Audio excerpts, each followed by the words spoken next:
Guys, welcome back to Fish the Moment. You guys can probably barely see me right now. I'm out here on Lake Dardanelle trying to get this early morning grass bite going. And this is like my 4th cast in the morning. Got a nice fish in the boat already. Probably just a little keeper right there. Whew, man, nice fish. I want to get back in there and get some more fish in the boat. So I'm talking about, guys, I'm so jacked up right now. I love getting out here first thing in the morning, getting after these shallow water grass fish, especially in the summertime when you have rising water. And I'm seeing bait skipping all over this grass. And I need to get another rage craw out here and put it on and get back to skipping. Oh man, there we go, guys. Sorry if I'm not making much sense this morning. I'm just so jacked up. I love fishing shallow grass here on Lake Dardanelle. And this is my favorite lake in the world, my favorite time of year to fish. Midsummer, and I think I'm just gonna crush them this morning in the grass. We've had a lot of rain the last few days here in central Arkansas, and that's raised the water level a little bit, and they're running quite a bit of current. And so I ran further back into one of the backwaters here on Lake Dardanelle, and I'm fishing some of this shallow grass that is being flooded from this rising water. And it's also a kind of steeper bank where the current's pushing really strong against it. And so it's the perfect place for some big largemouth to pull up first thing in the morning. And I'm just gonna try to run 5 or 6 of these banks where I know the fish usually pull up, and I'm gonna see if I can get bit here in the first hour and a half of the morning.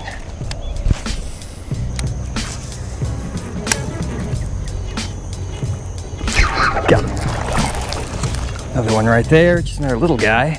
But we're putting him in the boat fast and furious right now. Actually have a full moon going on, guys, so some of these fish are probably still pulled up shallow from that full moon. Not the size we're looking for, but it's fun when you're putting fish in the boat. I've been recording for 4 minutes and 45 seconds and I have 2 fish in the boat. That's when you know you're on them. So I'm talking about just a little fish here on the edge of this grass. All I'm doing, guys, is just swimming this jig through some of this shallow water willow. I bet you can barely see it even just because of the low light. It's like 5:50 in the morning. So I got out here real early, and basically these fish are just setting up on the edge of this grass and some of these little dollar pads. And I'm just fishing that Strike King heavy cover swim jig with a Strike King Rage Craw just through the edge of this grass. And again, this is just an area where I've caught fish in the past, and I know they set up here. And right away when I pulled up, I started seeing shad kicking around in this area. There's a lot of bait fish activity, and obviously there's some fish here. And you know, sometimes when you pull up on a bank, you just know it's gonna be happening this morning. And that's how I feel on this bank right now. And hopefully it'll just kind of continue. Maybe put a 5 or 6 pounder in the boat here in a second. So today I'm fishing Lake Dardanelle during mid-July, which is one of the hottest times of the year in Arkansas. And air temperatures were close to 100 on this day, and water temperatures are between 85 and 90 degrees. And today I was fishing shallow water willow in 1 foot to 2 feet of water. And a lot of guys don't think about fishing shallow grass in the hottest part of the summertime. It's usually seen as a really good spring pattern or a post-spawn pattern. But I found that on lakes like Lake Dardanelle that have current, that is generated by a dam or some sort of natural current, the bass love to pull up in shallow grass when the water is high and rising and you have at least a little bit of current running through the lake. And this also applies to tidal fisheries and river systems as well. And what that rising water will do is push more water into the grass, which will put more oxygen in that shallow water, and that will attract bait fish. And when the bait fish start getting in the grass, the bass will follow. So rising water in the summertime will push a certain percentage of the bass in the lake back to the shallow waters in anywhere from 6 inches of water to 2 feet of water. And you can normally find some really good fish up there. And the bass will also move up into other pieces of cover like laydowns, lily pads, things like that. But it's usually when the water is rising into those areas, not when it's constant or falling. Though you can find some fish in those same areas when you have a constant water level as well.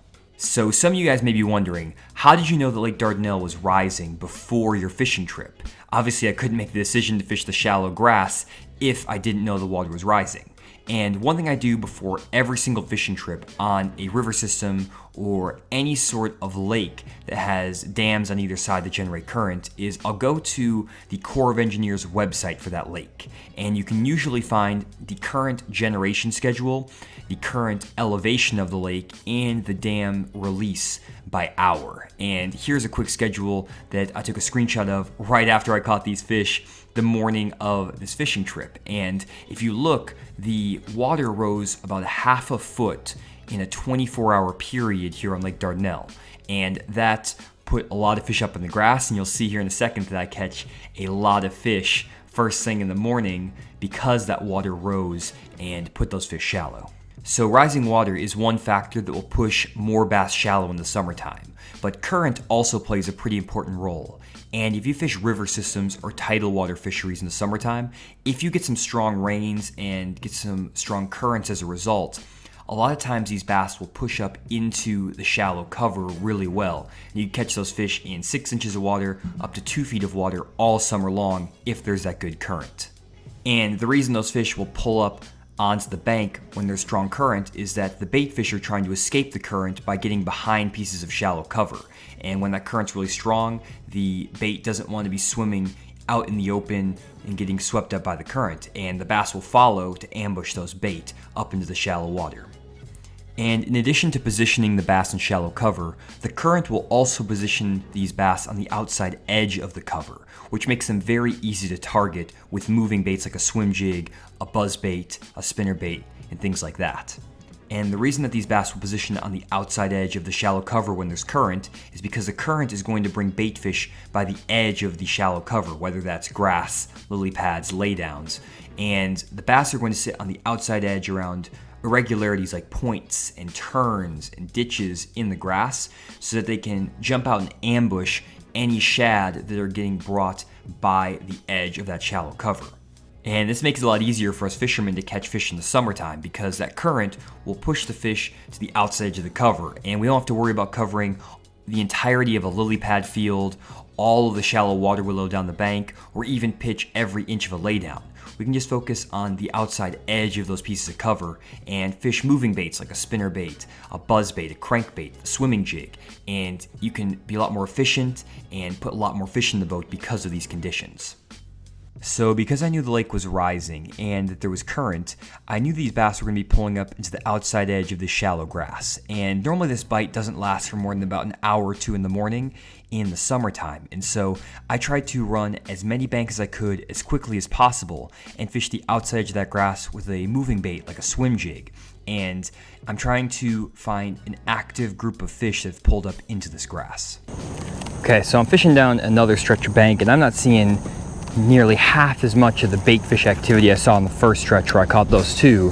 And so I'm actually seeing it across the way. There's a bunch of fish and bait skipping on this other bank. And so I want to go check that stretch out rather than continuing to fish down a stretch that's kind of dead. I probably fished a good, 30, 40 yards of this bank without a bite.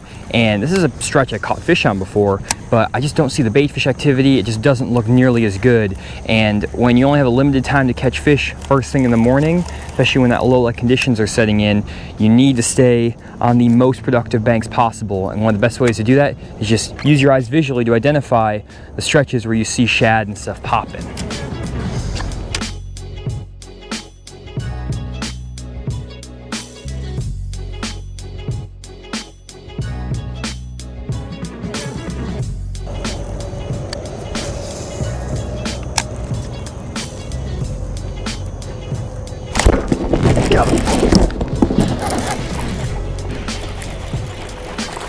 Oh, crap.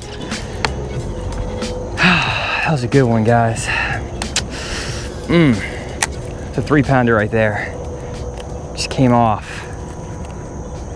Didn't get a good hook set on him. He kind of had me over some grass. But I came right over to the stretch where I saw those bait fish popping. Boom, right away, hooked a good fish. I can't believe I didn't get him in the boat, though. Not a good hook set. A lot of times when you're fishing the swim jigs, it's kind of hard to tell if it's grass or if it's fish.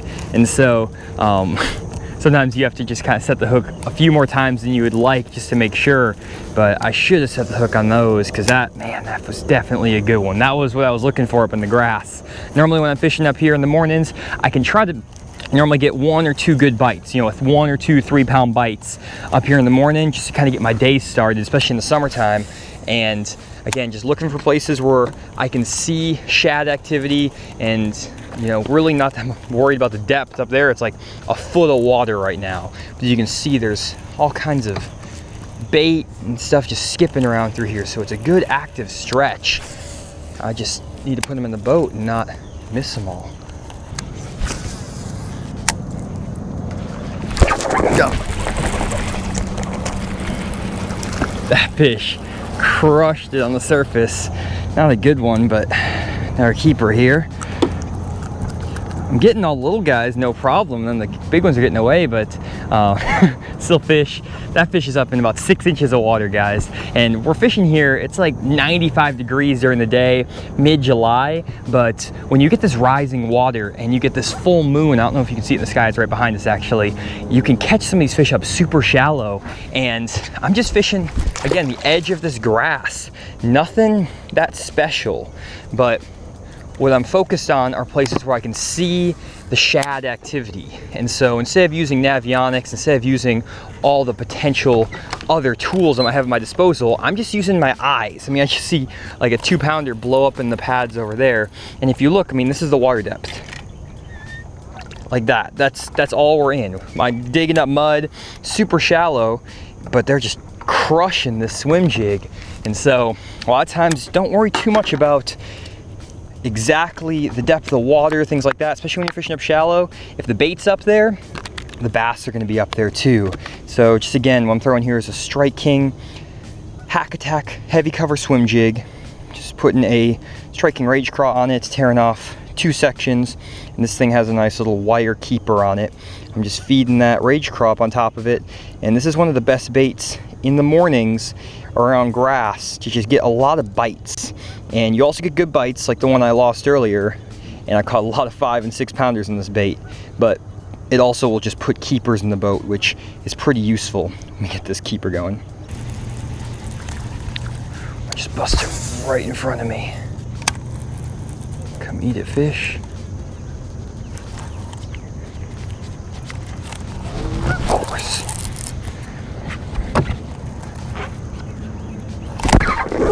Oh my gosh, I popped it free of that grass and that fish came up and crushed it. That's the size we're looking for out here, guys. Yes. That's the size of the one I lost earlier too. I'm gonna back us off this grass. Did you see that? I got hung on that grass. I saw him swirl underneath it, popped it free. I actually saw him chase a shad before that too, and he came up and crushed it. Dude, I'm so jacked up. I love catching fish on the swim jig, getting here early. I woke up at like 3 a.m. to get here. It's awesome when the plan comes together. Whew. That's what I'm talking about. It's not that big of a fish. I've been catching a ton of spotted bass though on Table Rock the last like 2 or 3 weeks, and I haven't had very many good largemouth in the boat, and so it's awesome to come back. Some dirty water, some shallow fishing. I know you guys like my offshore videos, but I love catching them shallow too. Hopefully these tips are helping you out today, but whew, that's what I'm talking about, dude. Oh yeah, there we go. Probably a 2 3/4 pounder, somewhere around there, 260, something like that. That's a great fish. And I mean, that's a great fish too, just to have, you know, for your morning bag. If you're wanting to go fish offshore most of the day, a lot of times you might only get 4, 5, 6 bites offshore. And so you need a few fish maybe to fill out your limit. And a great way to catch those fish in the morning is fishing shallow grass. And a lot of the lakes around the country will have shallow grass like this. And especially if you get that rising water like I showed, you get, you know, low light conditions, maybe a full moon, these fish will push up shallow into this grass. And again, look at how deep we are. Well, this is actually a little bit deeper stretch right here, but we're in less than 3, 4 feet of water. That's probably why this grass is a little bit better. It's just a little bit deeper actually. But the last place I caught my fish was in literally 6 inches of water. So these fish will push up here super shallow. And again, just working that jig through the grass. I mean, I'm casting on the outside edge of the grass, around the points, up way back in there. And you know, all these little grass patches have potential for having a good fish, and so that swim jig again is really good because I can just work it through all that cover a lot of water, and put good ones in the boat. Dude, I am so pumped up. That's what I'm talking about, guys, right there. Well, guys, I haven't been bit for about 20 minutes, and so I think this morning bite is pretty much over. I could probably catch a few more fish in the grass, but I think you guys get the point. You can definitely catch some good fish first thing in the morning, fishing a swim jig up in shallow grass on your lake, especially if you get that rising water and you get those low light conditions. And so if you're in a tournament and you want to try to put a quick limit in the boat, or if you're just out fun fishing and want to catch a lot of fish, definitely try this pattern first thing in the morning, but don't stick with it all day because it doesn't work after about the first couple hours in the morning. And so now I'm actually gonna start going offshore, trying to find some bigger fish on ledges and drops. But again, this is a great way to put a quick limit in the boat or some quick fish in the boat, and it's super fun, as you can tell. So hope you guys enjoyed this video, and I'll be back with another video soon about how I catch them offshore. So thanks again for watching. I'll see y'all in the next one. Hey guys, thanks for checking out the video. Hope you enjoyed, and if you want more content from Fish the Moment, check out my website, fishthemoment.com. On my website, I offer virtual fishing lessons you can do from your home using Google Hangout, on the water fishing lessons where you can go out in your boat and I can show you how to find fish with your electronics and on the water, and also lake breakdowns of some of those popular lakes around the country where I'll give spot recommendations, conditions, and lure recommendations as well. And if you really enjoyed the video and you want to support the channel in a more personal way, donate on my Patreon page. On Patreon, you can give a small monthly donation that helps me continue to make quality content for you guys into the future. And last but not least, check out my social media pages. I'm on Facebook and Instagram, and I post a lot of great pictures, videos, and articles about bass fishing. So thanks again for checking out this video, and I'll see you in the next one.